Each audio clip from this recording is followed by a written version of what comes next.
Shri R S രാജി, ഇപ്പോൾ ഈ സ്വർണ്ണക്കൊള്ളയെ പറ്റി ഞാൻ ഓരോ വാർത്തകളും പറഞ്ഞുകൊണ്ട് ഈ എങ്ങനെ ഇത്രത്തോളം സ്വർണ്ണം കടത്താൻ പറ്റും?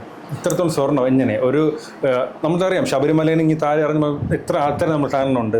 കാരണം ഇത്ര വലിയ വില കൂടിയ സാധനങ്ങളാണ്. ഒരു നേതാക്കന്മാർ വിചാരിച്ചുകൊണ്ട് കടത്താൻ പറ്റും ഇത്രയും സ്വർണം? അതല്ലേ ഞാൻ സൂചിപ്പിച്ചത്.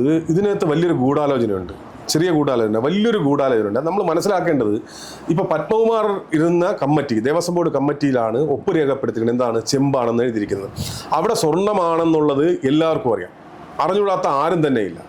അത് ദേവസ്വം മന്ത്രിയാകട്ടെ, ദേവസ്വം ബോർഡ് പ്രസിഡന്റ് ആവട്ടെ, ദേവസ്വം ബോർഡ് മെമ്പറാകട്ടെ, അവിടുത്തെ തിരുവാഭരണ കമ്മീഷണറാകട്ടെ, അവിടുത്തെ സ്മിത്ത് ആകട്ടെ, എല്ലാവർക്കും അറിയാം. അപ്പം ആ സ്വർണം എന്തുകൊണ്ട് ചെമ്പാക്കി രേഖപ്പെടുത്തി എന്നുള്ളതിനെ കുറിച്ച് നമ്മൾ ചർച്ചയ്ക്ക് വിധേയമാകണം. അതായത് സ്വർണമാണെങ്കിൽ അവിടെ നിന്ന് അത് പുറത്തു കൊണ്ടുപോകണമെങ്കിൽ തിരുവാഭരണ കമ്മീഷൻ ഉൾപ്പെടെ, സ്മിത്ത് ഉൾപ്പെടെ അടങ്ങുന്ന ഒരു 7 പേരടങ്ങുന്ന ആൾക്കാർ ഇതിനെ അനുഗമിക്കണം. അത് എവിടെ കൊണ്ടുപോയാലും അത് അനുഗമിക്കണം, അവരോടൊപ്പം പോകണം. പക്ഷേ ചെമ്പാക്കി കഴിഞ്ഞാൽ തേർഡ് പാർട്ടിക്ക് കൊടുക്കാൻ സാധിക്കും. അപ്പം അതാണ് ഇതിനകത്തുള്ള ഗൂഢാലോചന ആദ്യം നിൽക്കുന്ന സാധനം അതാണ്. അപ്പം അതിനെ ചെമ്പാക്കിക്കൊണ്ട് എന്ത് ചെയ്തു? പുറത്ത് കൊടുക്കും, മൂന്നാമതൊരു കക്ഷിയെ കൊടുത്തു. ഇവിടെ നിന്നാണ് യഥാർത്ഥത്തിൽ ഇതിൻ്റെ ഗൂഢാലോചന നടക്കുന്നത്.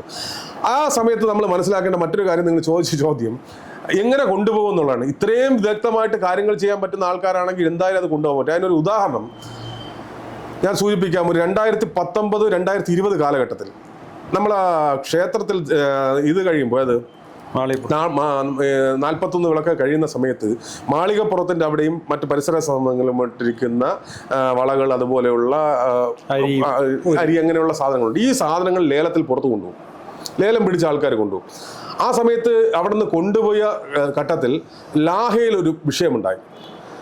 ഈ എടുത്തുകൊണ്ട് പോകുന്ന സാധനങ്ങൾ എന്തായാലും 8, 9, 10 ലക്ഷം രൂപയ്ക്ക് പിടിക്കുന്ന സാധനങ്ങൾ അവർക്കൊരു 12, 13, 15 ലക്ഷം രൂപ കിട്ടുകയാണല്ലോ അത് കൊണ്ടുപോകുന്നു. വഴി കളയാൻ എന്തായാലും കൊടുക്കൂലല്ലോ ആരും. ഈ കൊണ്ടുപോയ പദാർത്ഥങ്ങൾ പൂർണ്ണമായിട്ട് ലാഹയിൽ നിക്ഷേപിച്ചു. നിരവധിയായിട്ടുള്ള പത്രവാർത്തകൾ അന്ന് ഉണ്ട്. അവിടെ പോലീസ് ഇടപെട്ടു, ആൾക്കാർ തടഞ്ഞിട്ട വാഹനത്തിൽ നിന്ന് ആ സാധനം കയറ്റിക്കൊണ്ടുപോയി.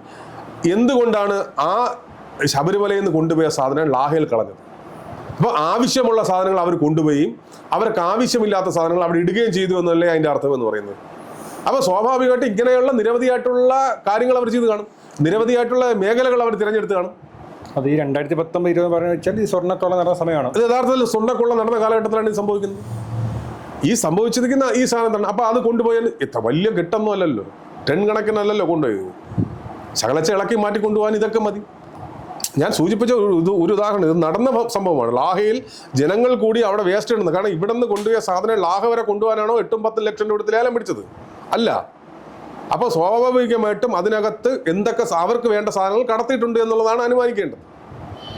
അവർക്ക് വേണ്ട സാധനങ്ങൾ ലാഹ കഴിഞ്ഞു പോവുകയും വേണ്ടാത്തത് ലാഹിൽ ഉപേക്ഷിക്കുകയും ചെയ്തു. ഈ ഒരു വാർത്ത മാത്രമേ 2019 നമ്മൾ പുറത്തറിയുന്നുള്ളൂ.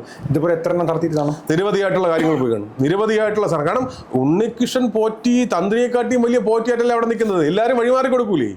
അദ്ദേഹത്തിന് ആരെങ്കിലും ചെക്ക് ചെയ്യൂ, ആരെങ്കിലും ചെക്ക്. ഇത്രയും കഴിഞ്ഞ് നിങ്ങൾ ഒരു കാര്യം കൂടെ മനസ്സിലാക്കണം. ഈ 10 വർഷക്കാലം 2019 മുതൽ 17 മുതൽ ഇങ്ങോട്ട് എടുത്തു കഴിഞ്ഞാൽ 2008 വർഷക്കാലത്ത് അവിടെ പ്രവർത്തിച്ചിരുന്ന ആഭ്യന്തര വകുപ്പിന്റെ വിജിലൻസ് എന്ന് പറയുന്നത്, ഇന്റലിജൻസ് എന്ന് പറയുന്നത് സമ്പൂർണ്ണ പരാജയമല്ലേ? അവിടുത്തെ ഇന്റലിജൻസ്, ആഭ്യന്തര വകുപ്പിന്റെ ഇന്റലിജൻസ് എന്ന് വെച്ചാൽ സമ്പൂർണ്ണ പരാജയമാണ്. അവർ ഇത്രയും കാര്യം നടന്നിട്ട് അവർ അറിഞ്ഞിട്ടില്ല എന്ന് പറയുമ്പോൾ ഒന്നുകിൽ അവർ കൂട്ടുനിന്നു, അല്ലെങ്കിൽ അവർക്ക് പരാജയം പറ്റി. എന്ന് വെച്ചാൽ സംസ്ഥാനത്തെ മുഖ്യമന്ത്രിയുടെ വകുപ്പാണ് ആഭ്യന്തര വകുപ്പ്. ആ ആഭ്യന്തര വകുപ്പിന്റെ വിജിലൻസ് ആണ് അവിടെ നിൽക്കുന്നത്, ഇന്റലിജൻസ് ആണ് അവിടെ നിൽക്കുന്നത്. അവർക്ക് ഇതിന്റെ 1% പോലും കണ്ടെത്താൻ സാധിച്ചിട്ടില്ല എന്ന് പറയുമ്പോൾ തീർച്ചയായിട്ടും ആഭ്യന്തര വകുപ്പിന്റെ പരാജയം കൂടിയാണത്. അതിനകത്തൊന്നും യാതൊരു സംശയവുമില്ല. അത് അല്ലെങ്കിൽ ഗൂഢാലോചനയിൽ എല്ലാവർക്കും പങ്കുണ്ട്, കോൺഗ്രസിനും CPM-നും എല്ലാവർക്കും പങ്കുണ്ട്, ഒരു സംശയവുമില്ല.